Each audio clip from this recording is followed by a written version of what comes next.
Now we're switching gears.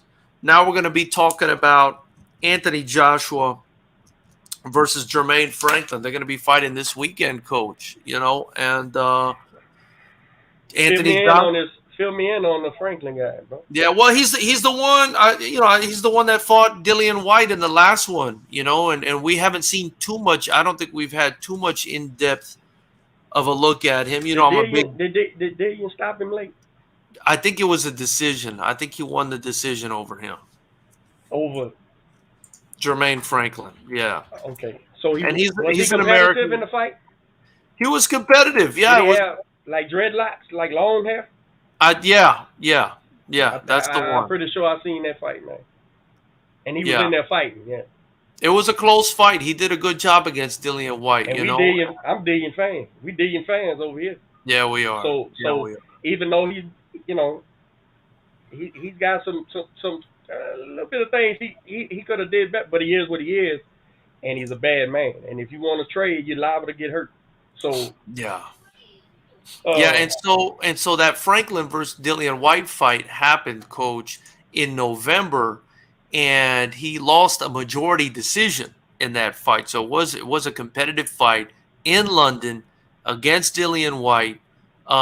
It was his only loss. It's I his remember only this loss. fight now. He started out nervous, and he settled down and started getting competitive, right? And I Right. remember it. I remember watching this fight because I watched it on my phone because it was in England like daytime, like 2 o'clock, 3 o'clock in the afternoon, and I was sitting there eating, watching. So I know who this guy is. Yeah. Right, right, and that made him 21-1. That was his only loss. Now, Coach, what I want to say is Anthony Joshua's coming out of two losses in a row to Usyk. The first being September 25th, 2021. The second being his last fight, August 20th, 2022, in Saudi Arabia. And by the way, shout out to the Arab homies. They're doing a good job out there with boxing. Shout out to my Oh, Arab they, brothers. oh, they Um, they feeding boys like Jake Paul. they pay out there, Jake. yeah. So, Coach, dangerous. This is a dangerous. I mean, this is a live dog. I mean, this kid is not. He lost to Dillian White, but that was a majority decision. I think Dillian White is a lot better of a fighter than he was when he fought Joshua the first time. I know this kind of Would you fight say? math doesn't always work out, but this is still a dangerous fight. I think for Joshua coming off two losses in a row. I think clearly this kid's ranked, right? Got to be right. I mean, I know Joshua ain't got a strap no more, but he got to be a named fighter, right? He ain't just a bum, right? He He can't be. had to I be mean, ranked to fight Dillian. He had to be yeah, ranked to fight Dillian. So you he's had. still ranked. So if he was number one contender for whatever Dillian strap was, or two or whatever, he got to be in top 10 probably still. Yeah, yeah, Would yeah. you say? Would you say this? Because this is where I'm at now. Any top 10 fighters a threat to AJ to me. Any of them. Any of I them. That's agree. willing to fight. That's willing to fight. That's going to win. Any of them. Any of them's a threat to Andy Joshua. I would agree. I would agree because he's. I feel like ever since he got. I mean, even before he was knocked out by Andy Ruiz, I've just never been like blown away by his boxing ability. Like I think he's pretty good, but it's not like Tyson Fury good or David Benavidez good or Bud Crawford good. Like he's not I think you use a word. I think you use a good word for Joshua. Joshua was good. good. Yeah. And and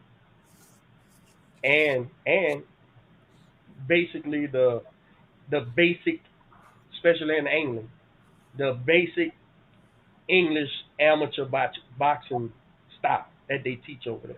Yeah. That's what he does, and he still does it to this day. And that's the biggest problem. That's the biggest problem with that kid. Listen, man, Andy Joshua, it's a broken record now because it's been years now, right? If you ever fucking built a guy, that's the guy. You build him, you make him. This motherfucker should be on movies. He's handsome as shit. Should be making money. Modeling fucking suits and shit. He's built like an action figure. Uh, I love what his character seems to be. He's a polite guy. He stands up for himself. His boxing's just good. It's just not. It's not elite, bro. And Yeah. when he needed to make the change, he didn't. Not to the right guys anyway, Yeah. or whatever the case may be for whatever reason. And I don't know if you like me. I'm a big Garcia family fan. So I'm not saying whatever it is, because being in boxing, bro, you you really understand how one one faucet of a situation can fuck everything. And you can say you bring Nassim Hamed brought in Emmanuel Stewart, bro, and fought worse. They fought way worse, bro, for Yeah. like 3 fights, remember? But Joshua needed to bite the bullet when he didn't. Joshua needed to pull a Lennox Lewis when he didn't. He should have regrouped, stopped, hold the phone. Everybody's gonna chill. I'm the star. Let me go find me the guy that I need to improve and get to the next level. But Because, coach, people in boxing don't know shit about boxing. well, I tagged his ass on Twitter, all the coaches I thought he should come see in America, and I wasn't one of them. I wasn't Yeah. one of them. I Yeah. told him, your problem is you fight little, like an English boxer, instead of your 6'6" size ass. You're bigger than Lennox Lewis, man, but you Yeah. fight like, but you fight like Caleb Plant. The fuck is wrong with you, man? Learn how to use your size. Stop lifting the goddamn weights. You're still gonna be a 245 huge, humongous, strong man. Right. Right. Chill out, man. Come learn some boxing. Come to Detroit. Come to Philly. Come to Houston. Come where we got pugilists and we teaching pugilism. I know he was taught that that's what he believes he knows and stuff. And he was. He was at that is it level I'm looking for, or that was he was supposed to be doing that, right? Yeah. In Yeah. order to go to the Olympics and win and all that shit. He was supposed to do it like that. But at some point, son, you got to add, do something, make some adjustments. But once you lose and you're kicking trainers out now, well, now you ain't got no excuse, bro. You come to America and go to all of the little fighting coaches. All of them. All of them fight little. All of them. Mm-hmm. And that's who you're going with. It's so frustrating to me because I wanted to love Anthony Joshua, bro. And it pissed me off because he's not American. He's English, right? And I love me some Lennox Lewis, but it took me years to love Lennox Lewis. And that's all it was, the nationalism thing, Yeah. right? Like, Yeah. I don't hate England or nothing, but John Home L. team, Sullivan, baby. It's home John, team. but even more than that with boxing, John L. Sullivan is an American, bro. Right. Right. Right. Jack Johnson is an American. The greatest heavyweight to put on gloves was from Alabama, went to Detroit as an American, man. Muhammad Ali is an American, bro. This is our thing. I don't care that the Marcus of Queensberry rules was set and all that. Look, man, the Irish immigrants, just like they bought pit bulls to this motherfucker, they bought boxing to this motherfucker. And I, it's our thing. So it's hard for me to look over there and adopt a guy, but when I do, I want him to win, right? Yeah.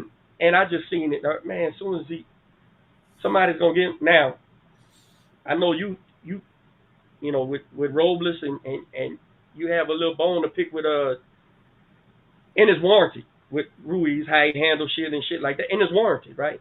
And nothing good came from nothing, right? Look where he's at. But Ruiz can fight though. Yeah. Ruiz can really box. He's a real good boxer. He just got fucked up genetics. But when he did you like that, when this 6'1" Mexican bro came in there and bullied your ass out and got up off the canvas, walk around since should have said, "Uh-oh, let me regroup. Let me figure this thing out." Now, that sounds crazy, being they successfully won the rematch, but that had a lot to do with what Ruiz did to me. Right. To me, Right. Right.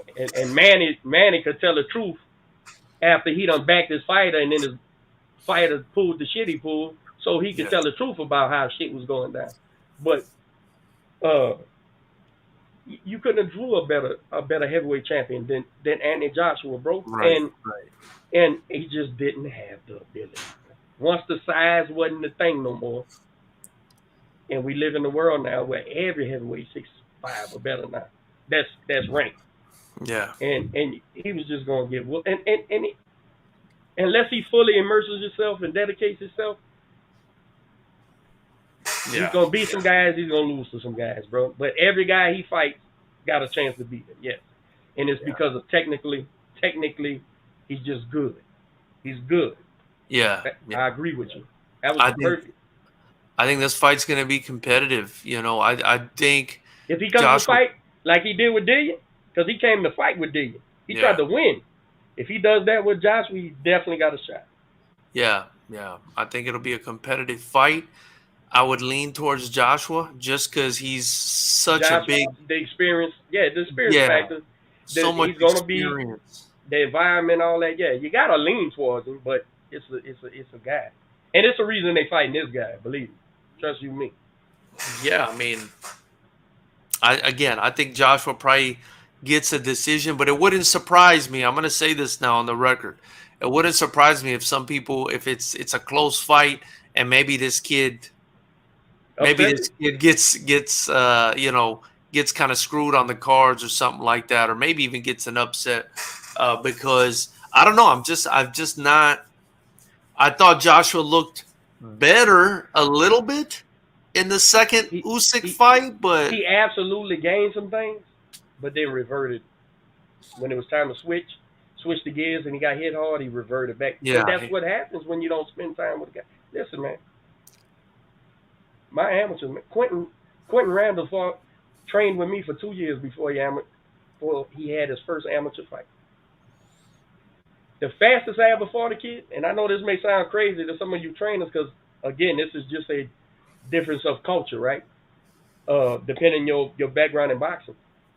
The fastest I ever fought a kid ever, and I'm talking about a grown dude, not an 8-year-old, a 21-year-old guy. Well, I got this amateur 132-pound kid, I call him Danger. I fought him in like 11 months. That was the fastest I ever fought a fighter.